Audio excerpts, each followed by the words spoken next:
عالم بننے کے لیے کتنا علم ضروری ہے؟ گلفام علی لغاری کراچی سے پوچھتے ہیں عالم کی جو فضیلتیں بیان کی جاتی ہیں اس کے لیے کتنا علم حاصل کرنا ضروری ہے، یعنی ایک آدمی کے پاس کتنا علم ہو تو وہ ان فضیلتوں کا مستحق ہوگا۔ دیکھیں اس بارے میں کوئی لگا بندہ قانون تو حدیث میں بیان نہیں کیا، لیکن ظاہر ہے رسول اللہ صلی اللہ علیہ وسلم نے علماء کو عام لوگوں سے الگ کیا ہے، تو اتنا علم جس سے انسان عامی لوگوں سے ممتاز ہو جائے، تو میں سمجھتا ہوں کہ اتنا علم جب کوئی حاصل کرے گا تو وہ ان فضیلتوں کا مستحق ہو جائے گا جو حدیث میں علماء کے بارے میں وارد ہوئی ہے، یعنی اتنا علم ہو کہ عام آدمی سے وہ ممتاز ہو جائے۔ اور عام آدمی سے ممتاز ہونے کے لیے کتنا علم چاہیے؟ اتنا علم چاہیے کہ وہ ضروری مسائل میں لوگوں کو گائیڈ کر سکے، روز مرہ کے مسائل میں، ضروری مسائل میں لوگوں کی رہنمائی کا قرآن و سنت کی روشنی میں ذریعہ بن سکے۔ تو اتنا علم اگر کوئی شخص حاصل کر لیتا ہے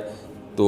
ہم سمجھتے ہیں کہ انشاءاللہ وہ علماء کی فہرست میں داخل ہو جائے گا۔ لیکن یہ خوب اچھی طرح سمجھ لیں، قرآن مجید میں صرف ظاہری علم کی فضیلت نہیں ہے، انما یخشی اللہ من عبادہ العلماء، قرآن کہتے ہیں اللہ سے حقیقی معنی میں علماء ڈرتے ہیں۔ تو اس لیے ہم نے علماء ہی سے سنا ہے کہ جو عالم باعمل نہ ہو وہ علم کے باوجود بھی علماء کی فہرست میں داخل نہیں ہوتا، تو باعمل ہونا بھی ضروری ہے۔